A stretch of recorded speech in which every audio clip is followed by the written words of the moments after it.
Alright, everybody, welcome back to another episode of Fellowcraft. And in today's episode, I'm going to be taking you guys on a world tour of Fellowcraft. Of course, starting in my base. If y'all recall, the first episode, I built this road over here, as well as these dirt tracks leading up to the wonderful, wonderful shack over here. And I do say this is probably one of my favorite builds I've ever built before. It came out so nicely. It's so cozy in here.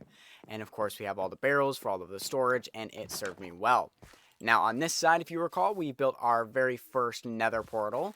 The fresh animation's working and doing his work over there. We built our first nether portal right here, which unfortunately doesn't work anymore. That's because right underneath this hill, I built a giant 32 moss farms to produce all of the bone blocks that I need for my base, and I put chunk loaders in there, which are disallowing it from working. And here is the moss farm in its entirety, kitted out with, as I said, 32 moss farms here, and all of these catwalks to each individual layer, and an elevator that can, in fact, go up and down to each individual layer. Plenty of storage down here. And coming back to see daylight over here, we have our most recent addition to the base, which is actually our storage system right over here. So if we were to make our way past this parking lot over here into the main area, we have a Ethos Shulker storage system in our floor, as well as just a bunch of chests for bulk storage. Now, going up to the second floor, we've got a Pearl-inspired kind of little hallway here. We've got our little gas storage for chubbers over there, and I got two rooms over here for all of the greenery, kind of easy things to get here and there, which is looking quite nice over here. And the last floor in here is where our nether portal is, sitting right over here. I kind of view this room as a scientist kind of exploring and investigating what the portal is. And we're flying on in on the first two buildings of this mega base over here, with the first one belonging to the shell of the iron farm, and this second one being our villager trading hall, and then our lighthouse here. Now, there's nothing actually inside of the lighthouse, but there is something inside of our villager trading hall. Now, not to worry, that zombie over there is Mike Schmidt, our receptionist, and this area has a wonderful array of white, kind of scientific-y trading halls over here. We've got one layer for just glass trading librarians. We've got clerics over here for redstone, masons for whatever I needed masons for, and then all of our emerald traders, pumpkin and melon traders. And they have been all converted, so that way we can get cheap pumpkin and melon trades, which is being produced in the top here. Now, if we turn our attention back to the iron farm, as mentioned, this was the very first building that I created in this area. So you come down here, don't mind the boulder, and yeah, I don't have an interior to this place yet, but this place is fully laid out. Now, if we turn into this area, we've got our little cave that kind of stretches its way down into the iron golem factory and the actual innards of the iron farm itself. Now, it is a little bit of a journey, but don't worry. With Swift Sneak on, it's not so bad, but there is glow lichen everywhere, so that way mobs can't spawn while keeping it nice and dim in the caves. Now, here is if you recall, like episode 3, I made this little lovely place over here, which is where all the iron golems die, and everything gets sorted and auto-crafted into blocks. So this is what's been supplying the iron golem. Now, if we head back up and then back down, to continuing through this cave system, you'll notice there's a little gap here, and we end up coming onto a bridge system to the actual iron farm that supplies this whole place. Now, this iron farm is basically the same one as above, but repeated 4 times, and this kind of walkway area, including this area over here, if we go ahead and check it out, is inspired by National Treasure. So you come in, here's the first treasure room, and there's nothing in it, but if you find the button, boom, you go to the second treasure room, which is also empty, but don't worry, there's another button which leads you into the end portal room, which is the final treasure room, with the stairs going down, the fire, the chandelier, and the rickety staircase that goes to the nether portal. But let's go ahead and head back through, and there is a way back through using these buttons, which are a little easier to find, but people still do struggle coming through here, and I will say it is kind of funny to watch that happen. Now, heading down this long, windy back and forth bridge section over here, you kind of get to see the gradients and style of this over here. You get to see all of the iron farms in action, as well as the gas that's floating around and the mishap of a creeper explosion when I was building the walls up. But eventually you get down and you get to some platforms and bridges that you get to walk across. Some of this over here, you look down into the foggy mist below and you can see our copper golems here working away as they should, taking the iron from the minecart that goes through. And in this cave system here, we've got ourselves the actual storage system, and this guy who's sorting everything nice and neatly for us. And it looks like we are full on iron bars, but I can't be complaining about that because I use them a lot. Now, the nether is nothing spectacular by any means. We just all have our portals up on the roof of the nether, and this is the portal that leads back to my base. And over here, I have a hole that I originally had my portal right next to, but of course, as I mentioned before, that portal has broken. The next place I'd like to explore and give you a little tour of is the shopping district and spawn area. Now, coming out of this portal here, you get to see all the wonderful shops that are laid out here. So behind us, we've got the Fly Me to the Moon shop by Val, selling all sorts of end-related bits. We've got a little pop-up shop for resin, a head shop, a witch drop shop, the witch hat, the variety store for all kinds of sorts of knickknacks, the dwarven trader, which buys ore for diamonds. We've got a little bit of a trident fountain. Ooh, the bounty of the drowned right in the middle here. This building is the original XP grinder that we used to have, but now we have the Ender. We've got Okimas. We've got the shop for people who aren't as good at building shops. Well, you can just buy a literal shop. And then over here, we've got the Iron Golem. Now, this is one of my creations over here. We've got this beautiful truck here. Now, the head I actually did take from somebody else from a video. In here, we've got our little warehouse. And then up here, this is probably my favorite part. And one of my favorite things I've ever built is the lounge. Whoops. Which uses a bunch of armor stands to bring, like, foosball to life, ping pong, pool, and even video games. And coming back outside of this, we've got this shop over here. This is Jordan's Tough Times, or J-Dog's Tough Times. Here, selling all of the rocky goodness. We've got the Bog Boutique, which sells all swamp-related things. And then over here, we've got Denalid's Honey and Honeycomb Shop. We've got Engineer's Guardian Goods, selling all things from an ocean monument. And right next to that, we've got also Engineer's little face here. Kind of reminds me of Iron Man here. Or like the old design of Iron Man. And it's the Super Smelter over here, and the Grand Smeltery, which is a huge service over here. Man, that thing's helped me out a lot. Looks like we've got a resin shop in the works, which possibly could be from that smaller guy over there. This is Jordan's Shulker shop here. Well, Shulker box shop, selling a bunch of knickknacks and whatnots, mainly from a bartering farm, all sold right here. Over in the distance, you can see Tie-Dye, which is one of our newest members, a Nerb, if I pronounce that correctly. This is his shop over here, Tie-Dye, selling all sorts of dyes. Now, if we kind of stroll our way back up here, we've got this governmental kind of building here, looks like a city hall. We've got a wood shop and another honeycomb shop over here. The Iron Tome, one of the first shops in the shopping district, selling books and iron. And then all the way tucked behind everything is this new shop that's kind of popping up, which is this market stall shop selling a whole bunch of random knickknacks as well. And then I believe this is the last shop here, which is this copper shop selling, well, copper. And we also have this board right over here, which kind of just allows people to see what shops do we need, what help do we need, as well as if there's anybody that is willing to be a guinea pig for science, because everybody knows we need more guinea pigs. Alrighty guys, and that is the shopping district done. Now the first person we're going to visit on this tour is Engineer for God, who just so happens to be right over there. Hello? Hello there, good sir. Hello. Yeah, I see you found me. I have. Is this the Creaking Farm? Oh, hello, Larry. Yeah, I named them after the Three Stooges. Nice. If I'm going to be smacking them all the time, I couldn't think of a better name. So, yeah, I mean, it's really simple. They go in a hole, and then Um, the resin shows up on the logs. The observer sees it. The sticky pistons fire, and then which knocks the resin off before the log gets all the way to the next spot. So the sticky piston lets go, and it's back where it was.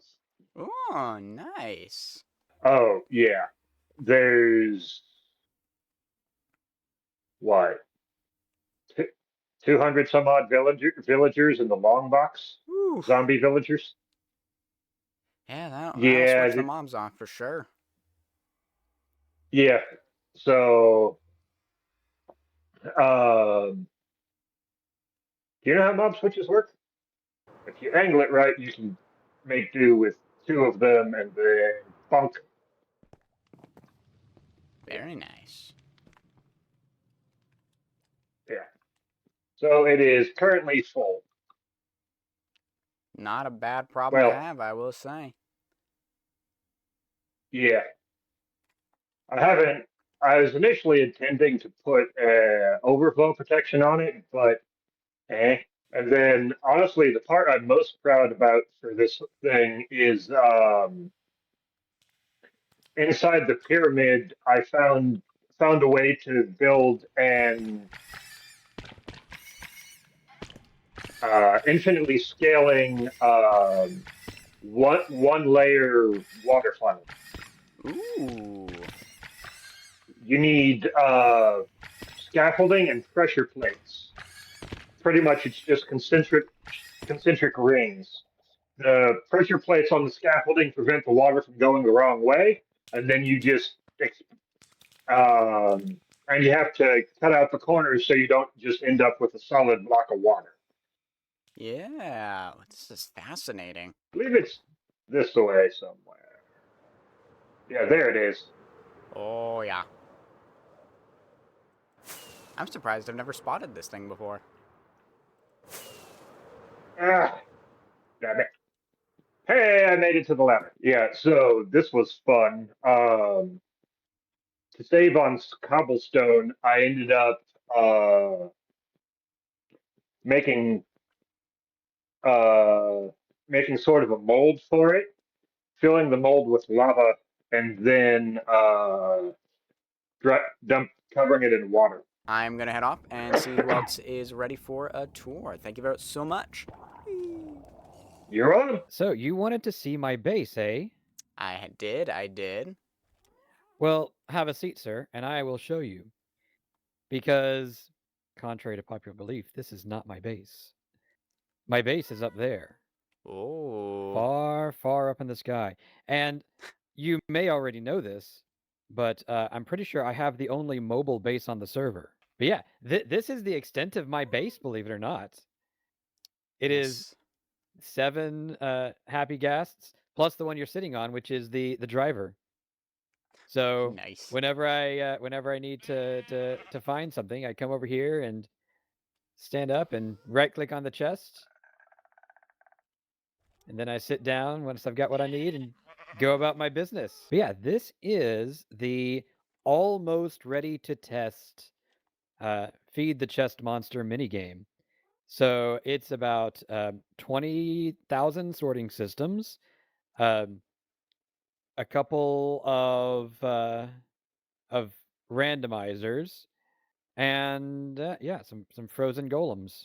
So this down here is a queuing and sorting system for armor stands that have blocks on their heads. So these are the different recipes that you'll craft during the game. And when the game is active, there's water streams here that push them into the water vader and up to the player. I This see will nothing. be the entrance, right? This is the game itself. Obviously not complete yet.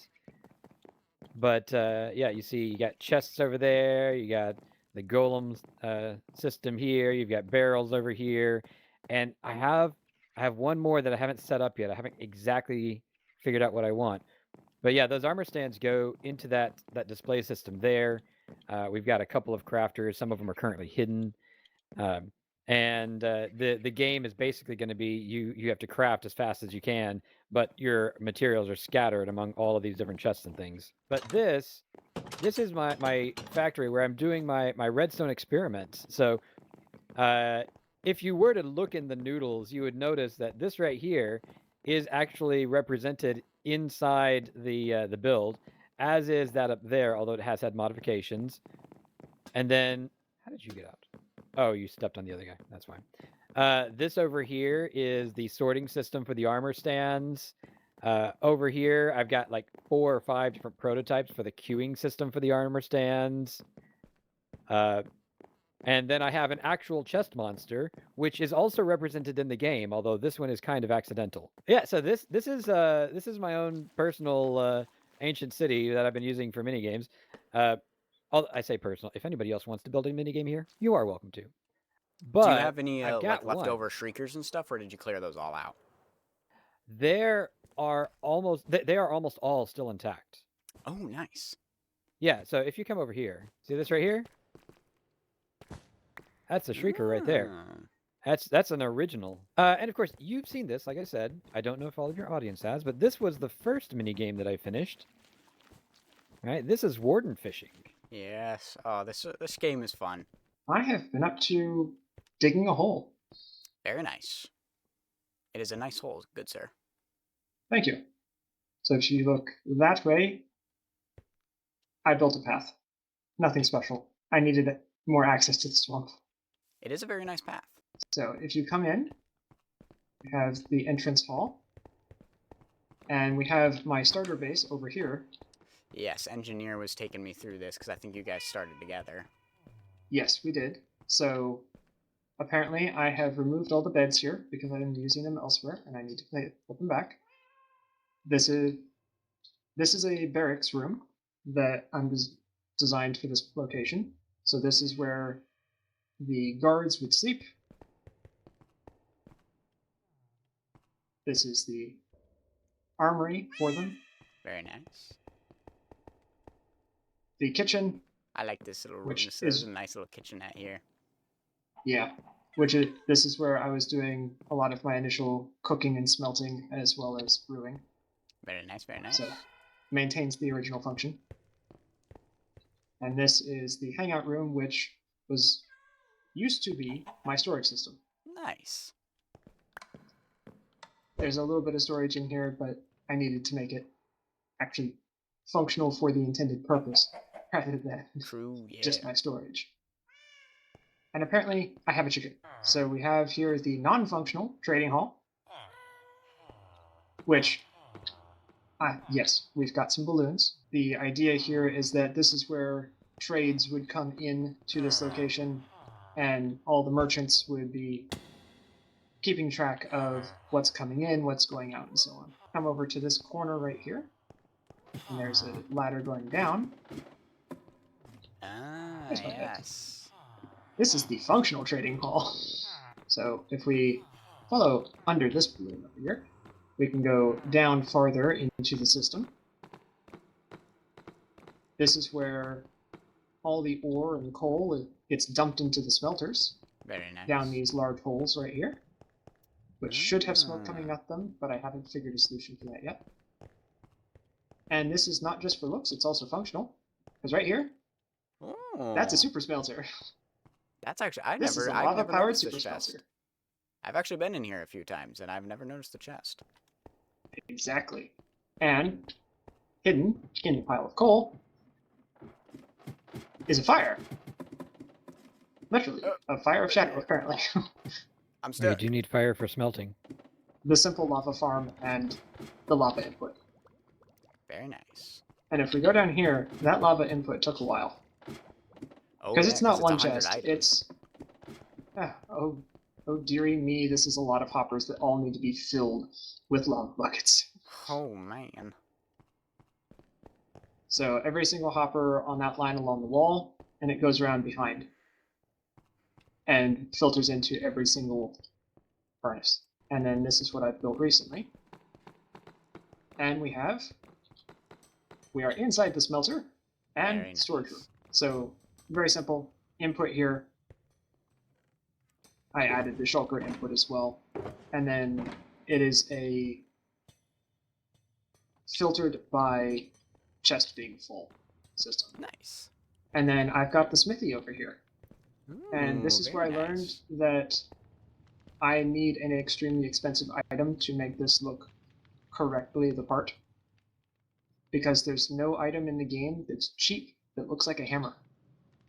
Oh, so you need a mace. I need several. Ooh, is it this one right here? It is. It is a combined raid and bottle farm. So now, So that's how you get all the emeralds. yes, it is. So I'm down under that big stone platform. The massive stone platform is the ominous bottle farm.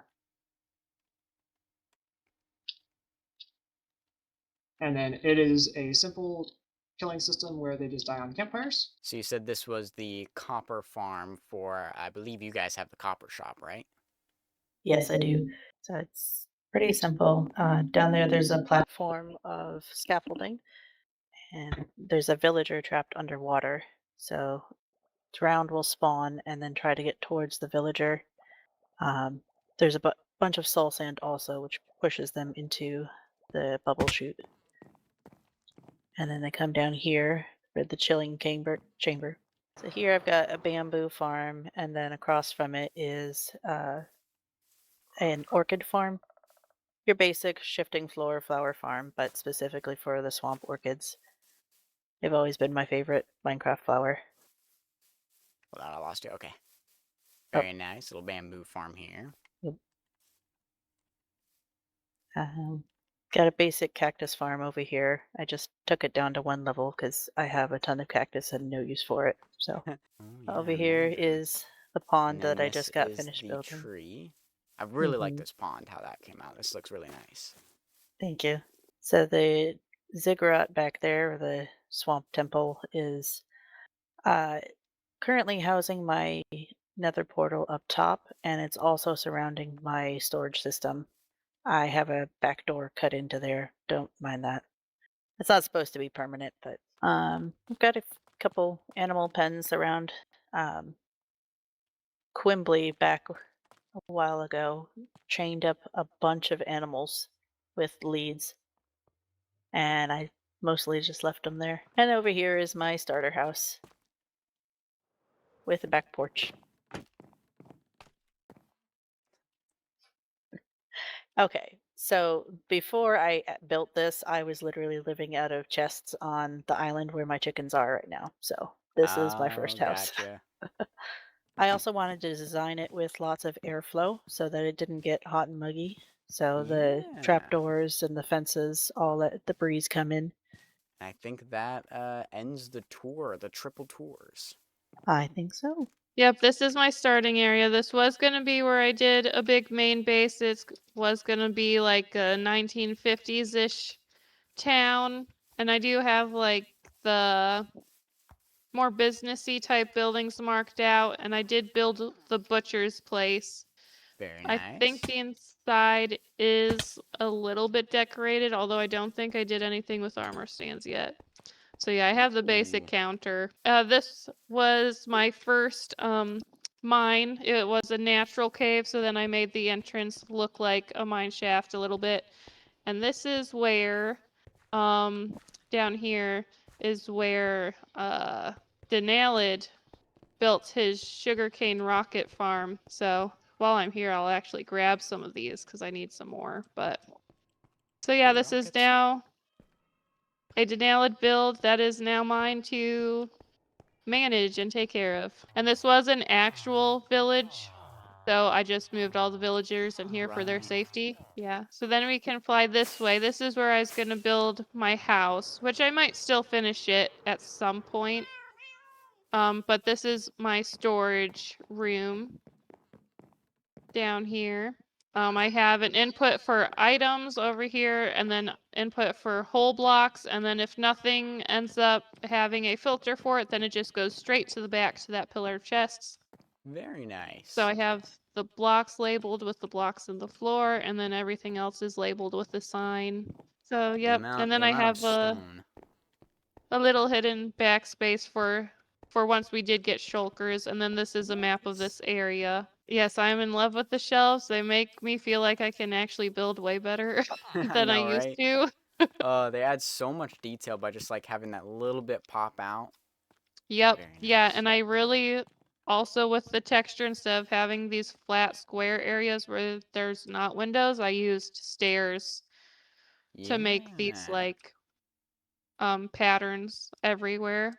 So I do believe that this is a map of this town, or a close-up of this Yeah. town. This is a zoomed out, so I really fell in love with this middle cherry grove area because you could see Yeah. this village, you could see a different village, and you can see a pillager outpost. Oh yeah, I do see that right there. And then I did start mapping our server, but it would take way too many maps to get my area connected to Yeah. the spawn area. But so I am at least trying to capture people's bases. And then there's an upstairs up here, just little upstairs for them to sleep. And then they have a nice balcony with the table so they can look out over the town center well, because the center was a well here. Also built this bakery, and I did start working with armor stands, and I have bread sitting Ooh. out. Yeah. Oh, that's nice. Little piles of Yep. bread. And then built a fireplace, and then this, I don't think this wood is supposed to be here, but this would be supposed to be to where you mix the dough, and then one of them's a sink, and then where you put all the scraps and Yeah. Little stuff kneading like that. area. Yep. And then you can go upstairs to where the baker would be sleeping. Very And I used nice. some of the new paintings to make it more homely, Yeah. and of course a family portrait. Oh, that's nice. Okay, well, I'll see you next time. This is my nether portal, and as you can see, it's functional, and that's what my base is. It's functional. There's not much else to it other than that. I'm mainly focusing on doing not like wild, but doing interesting redstone projects and just kind of doing whatever I think fits best, and I'm not really trying to make anything look pretty. First thing that I did is I built a cobblestone farm. It's very, very sketchy. TNT just kind of falls down. And then I started building everything out of cobble. And then this right here is my bamboo farm. So I don't know if you have free cam, but you can fly inside and look. It's just Oh full yeah. of I've been observers and utilizing free pistons. cam a lot on these tours. Nice. It's pretty simple, but if we come down below, that's where all the magic happens. Through a smelter array into it. There's not really much else here. I just kind of started basing down here, and everything has flown out into all the different chests. A couple small farms, but nothing too big. This is where like Yes. all the end game projects are happening really. So, this right here was, well, I guess this and this, they're connected. They were my initial designs for what I would have called the interpearl like teleport system, and they're clunky, but they work. And like I'm proud that I was able to make it work, but I didn't bother to get around to doing the interface for it, so that like everyone could use it, just because it was clunky and it only had like a 95% reliability. Gotcha. And I had found that that one over there, that's the chronostasis interpearl system, and I found that one online while I was doing research for the one that I was building, and I determined that using that one would be better. It uses a like tick-based encoding system instead of a I don't know what to call this, like a numerical based encoding system, and so it's Interesting. it's a whole lot better. That's the short of it. This was failed copper golem storage deck. Not much we come over to here, and this is the chronostasis chamber. And eventually these are going to be built all around the server, but this is the prototype that I've been doing my testing with, and I think it's working so far, which is good. Ooh.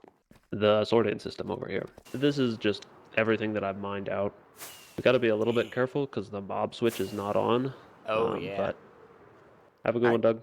Goodbye. So this is ultimately where this is where I've planted myself. There's not a whole lot here because this is where I was also kind of getting started.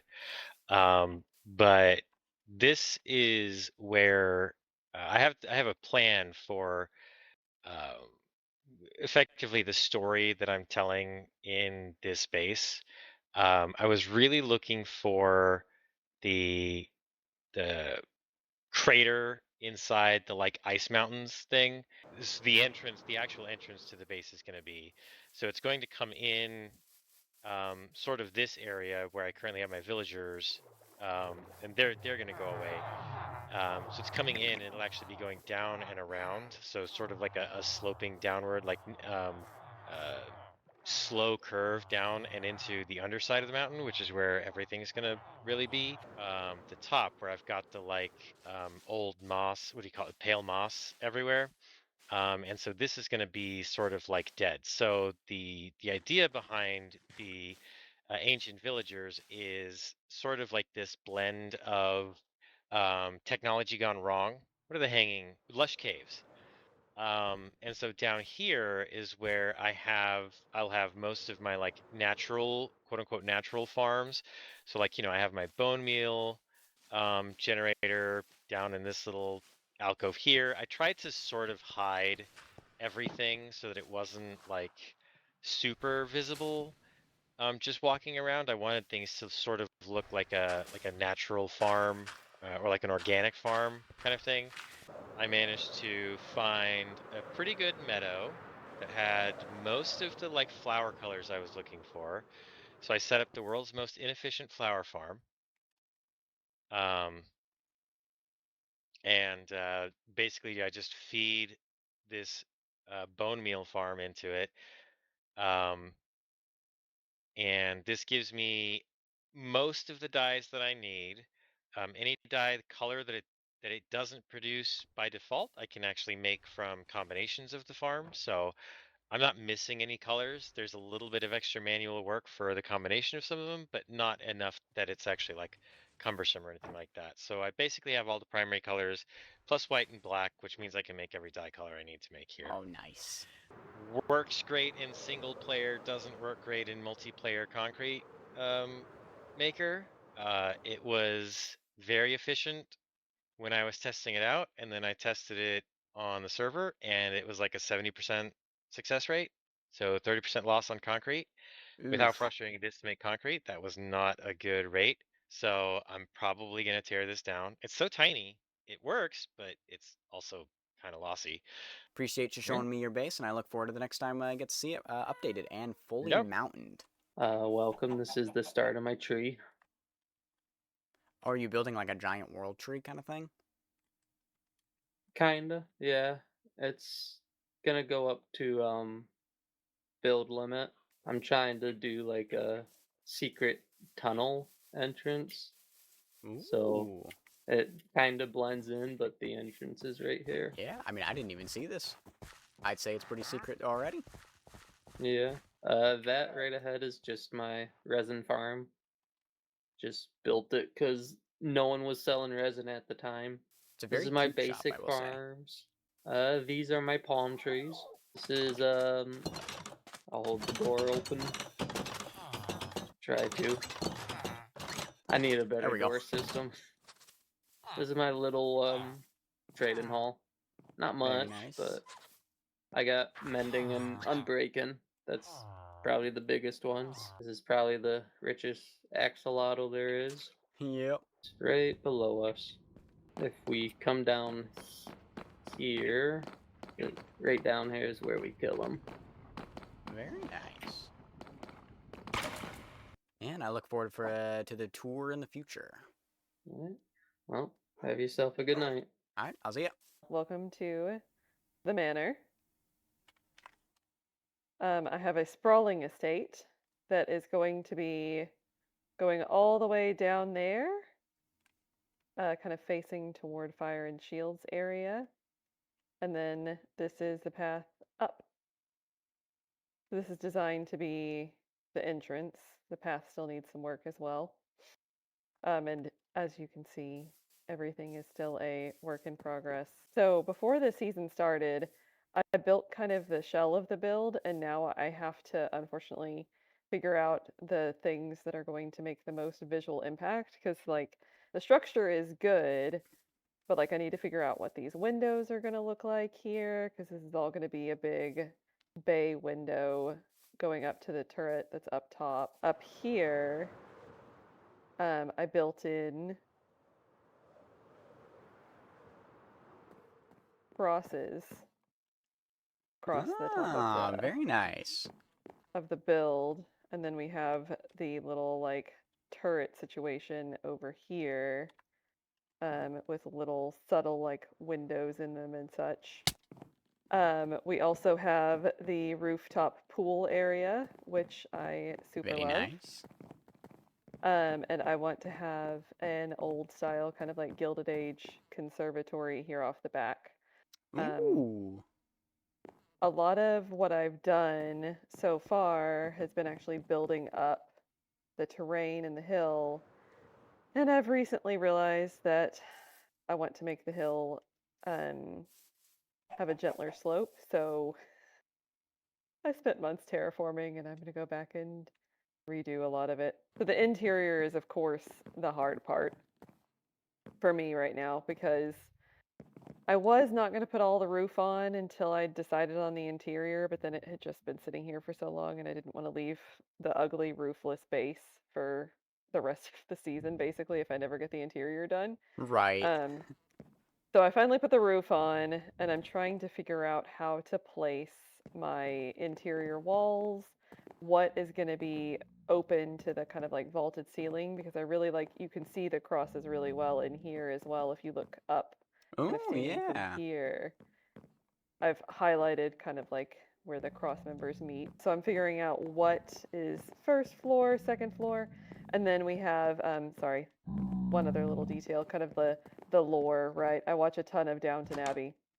And so like this is kind of the front entrance, and I'm going to have a big porch here, and then it'll have a balcony up on the second floor as well.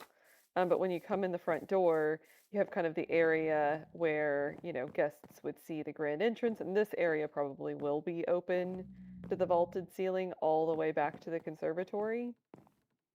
Maybe with a little like kind of like catwalk or gallery going across the center into the kind of like pool area. Yeah. For the interior entrance. But I kind of hit off here. This is the entrance to the kind of like quote unquote like servants area. So they come through here. This is their entrance into the dining room area. And then this is how they would get down to things like the kitchens and storage and stuff like stuff for cleaning and stuff like that. And so this is kind of like the humbler area. And then this is where I have all of my kind of like farms and stuff, and it becomes a little bit more kind of like homespun ramshackle as you go down here, a little bit more industrial vibe. Yeah. As you're getting down into kind of like my portal area and my little teeny tiny lava farm and my entrances to all of my kind of like farms and such. My mines. I've redone the entrance to the wool farm and the like dark oak and pale oak farm. Dark oak and pale oak are down here, hence the little pale oak indicators here. Ah, very This is nice, where very you nice. come up there. And then you'll see it transition from wood to wool. And then the wool farm is now down this hallway instead of the kind of like weird entrance that it had before. So some of this is still, I'm gonna detail figure out what it looks like long term. But yeah, this is what she looks like for now. Down here is the entrance to my mine. and mining area. And then my villagers are just kind of hiding down here until I figure out what to do with them. All right, see you Thanks later. for coming over. And the final destination on this tour is, of course, the end, which if you watched my latest video, you would have seen me built this entire thing here, which is a bunch of end rings kind of going around this place. All of these end gateways are opened, and I am using dragon eggs as decoration here. Now, I did actually have to move this entire ring in, just in case people wanted to kill the dragon again. These obsidian pillars do regenerate, and the wither killing chamber is intact. And as you can see, I am currently in the process of digging the entire end out so this thing is floating. But don't worry, there is glass down there. You can actually see the edge here. But if you didn't know, that looks like the void. And that's kind of the effect that we're going for. Now, that is going to do it for this episode and this Worlds Tour. Hopefully I'll be able to do another one in the future of more progress to everyone's bases. So I hope you enjoyed, but that'll be all. Bye-o! These trees are pathetic.